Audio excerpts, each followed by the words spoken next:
दोस्तों, Indian railway finance corporation limited यानी IRFC की बात करें तो कल मंडे को कंपनी की बोर्ड ऑफ डायरेक्टर की मीटिंग होगी। डिविडेंड के फैसले के लिए कंपनी डिविडेंड देने जा रही है और इसकी रिकॉर्ड डेट भी डिक्लेयर कर दी गई है। तो कल का दिन काफ़ी महत्वपूर्ण होने जा रहा है और क्या फैसला होगा वो देखने को कल मिल जाएगा। इसके बीच में मार्केट एक्सपर्ट क्या कह रहे हैं आईआरएफसी को लेकर। आईआरएफसी जो अपनी ऊपरी प्राइस से बहुत ही ज़्यादा करेक्ट हो चुका है, या यूँ कह सकते हैं कि लगभग आधी कीमत पे आ गया है। 229 का हाई था, स्टॉक 117 पे आ गया है। क्या आने वाले समय में बेहतर हो सकता है, समझने की कोशिश करेंगे इस वीडियो के माध्यम से। इसके अलावा अगर आप देखें तो फरवरी के म्यूचुअल फंड के लेटेस्ट आंकड़े आ चुके हैं जो काफ़ी उत्साहवर्धक है। फरवरी महीने में म्यूचुअल फंड ने बहुत सारा निवेश किया है आईआरएफसी में। ये इसका मतलब ये हुआ कि इस गिरावट का पूरा फ़ायदा उठाया जा रहा है म्यूचुअल फंड की तरफ से, इंडिया के बड़े फंड हाउस की तरफ से। ऐसे में क्या संभावना, क्या बाजार का बॉटम बनता वो दिखाई दे रहा है।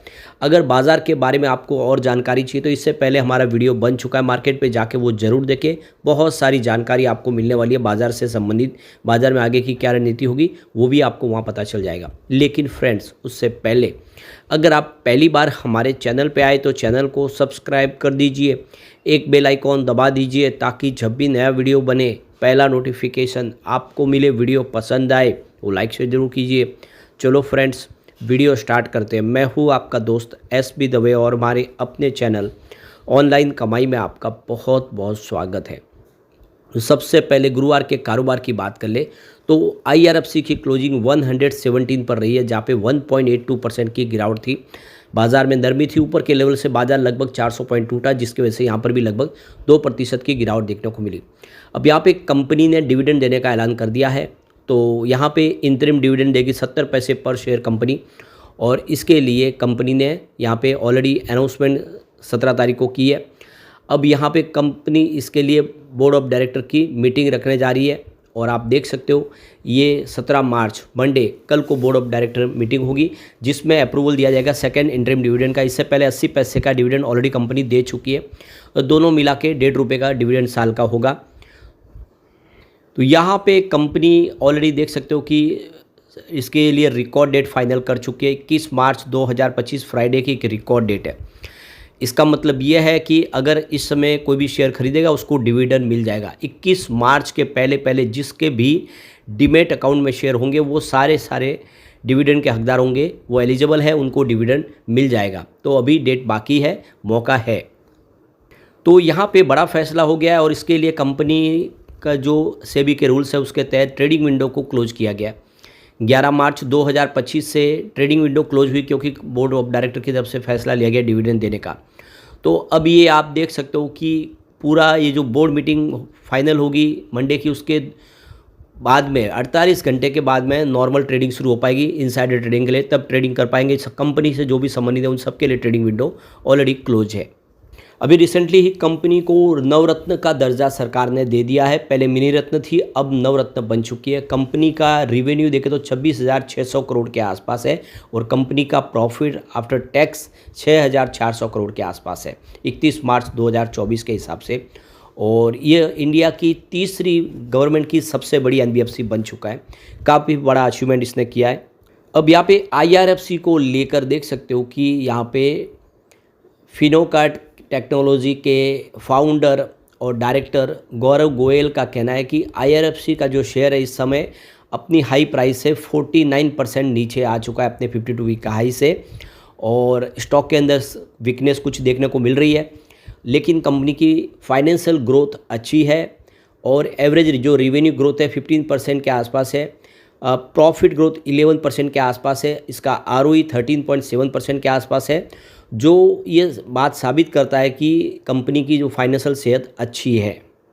गौरव गोयल का कहना है कि आईआरएफसी का शेयर इस समय आप देख सकते हो पी रेशियो के हिसाब से 23.42 के आसपास अवेलेबल है, जो स्लाइटली इंडस्ट्रीज पी रेशियो से हल्का सा ज़्यादा है क्योंकि इसका इंडस्ट्रीज पी रेशियो 20 के आसपास। इसका मतलब ये है कि इन्वेस्टर को थोड़ा सा प्रीमियम पे करना होगा यहाँ पे। लेकिन इसका जो एनपीए है बिल्कुल जीरो है, पूरी तरह से एनपीए फ्री कंपनी है, और हाई कैपिटल एडिक्वेंसी रेशियो यानी सीआरआर इसका 700% के आसपास है। इसका मतलब जो इसकी स्ट्रेंथ है, जो फाइनेंशियल स्टेबिलिटी काफ़ी बहुत ही शानदार है। और देख सकते हो कि यहाँ पे डेट टू इक्विटी लिमिट इसकी 10 करंटली 8 से 9 के आसपास, जो देख सकते हो कि ये आने वाले समय अपने बिजनेस को एक्सपांड कर सकते हैं। कंपनी का जो कैपेक्स एक्सपेंशन का प्लान है वो आने वाले समय और तेज़ी प्रदान करेगा। कंपनी डाइवर्सिफिकेशन के साथ आगे बढ़ रही है। रेलवे सेक्टर के लिए कंपनी बहुत सारे प्रोजेक्ट को फंड प्रोवाइड करती है और अब आने वाले समय और भी सेक्टर में कंपनी फंड प्रोवाइड करेगी। तो कुल मिला के देख सकते हो कि कंपनी इस समय प्रॉफिट में 6,000 करोड़ के भारी भरकम प्रॉफिट के साथ है कंपनी, और आने वाले समय कंपनी के पास बहुत सारे प्रोजेक्ट भी है। तो कुल मिला के देख सकते हो कि यहाँ पे गोयल जो है वो बहुत ज़्यादा बुलिश है। उनका कहना है कि लॉन्ग टर्म का नज़रिया लेके ये स्टॉक में बने रहने जैसी ये संभावना है। कंपनी 4.5 लाख करोड़ के जो फंडिंग पाइपलाइन में है और काफ़ी लार्ज स्केल के जो प्रोजेक्ट जो कंपनी उसके लिए प्रोजेक्ट फंड प्रोवाइड की, जिसमें गति शक्ति है। इंडिया का जो middle east Europe economic corridor बनने की संभावना है, तो उसमें एक बड़ा रोल होगा IRFC का, और इसीलिए आने वाले समय IRFC काफ़ी बेहतर करता हुआ दिखाई दे सकता है। तो कुल मिला के लॉन्ग टर्म जो नज़रिया है इसके लिए बहुत ही बेहतर लग रहा है। यह आने वाले समय काफ़ी कमाल कर सकता है। अब यहाँ पे फरवरी के म्यूचुअल फंड के लेटेस्ट आंकड़े हमारे सामने आ चुके हैं। फरवरी महीने में जी भर के म्यूचुअल फंड ने खरीदारी की है। करीब 62 म्यूचुअल फंड ऐसे हैं जिन्होंने IRFC में इन्वेस्टमेंट किया अपना। ऐसे सिर्फ 3 म्यूचुअल फंड हैं जिन्होंने एग्जिट लिया है। ये क्लियरली सिग्नल है कि म्यूचुअल फंड ने बहुत सारा निवेश किया है, और क्यों ना वो स्टॉक बहुत ही ज़्यादा करेक्ट हो चुका है। अपने प्राइस ऊपर के लेवल से देखें तो लगभग आधी कीमत पे आ गया। उस मौके का फ़ायदा उठाया जा रहा है और ख़रीदारी की जा रही है। तो आप देख सकते हो कि म्यूचुअल फंड और इंडिया के जो बड़े फंड हाउस है इस गिरावट में अच्छे स्टॉक के अंदर निवेश शुरू कर चुके हैं। तो वो कौन से म्यूचुअल फंड है उसके भी आंकड़े हमारे सामने आ चुके हैं। 28 फरवरी 2025 के हिसाब से देखें तो ICICI direct Pru Nifty next 50 index ने यहाँ पे 59.61 करोड़ का इन्वेस्टमेंट किया है। 1.78% की होल्डिंग उनकी मंथ ऑन मंथ बेसिस पे यहाँ पे बढ़ी है। UTI Nifty next 50 index direct ने 41.63 करोड़ का इन्वेस्टमेंट किया है। उनकी होल्डिंग भी 2.57% मंथ ऑन मंथ बेसिस पे यहाँ पे बढ़ी है। इसके अलावा HDFC बैलेंस एडवांटेज डायरेक्ट ने 23.64 करोड़ का इन्वेस्टमेंट किया है। उनकी होल्डिंग भी यहाँ पे 38.14% मंथ ऑन मंथ बेसिस पे घटी, यानी कम हुआ उनका इन्वेस्टमेंट। इसके बाद में UTI Nifty next 50 exchange traded ने यहाँ पे 20.48 करोड़ का इन्वेस्टमेंट किया। उनकी holding 1.93% month on month basis पे बढ़ी है।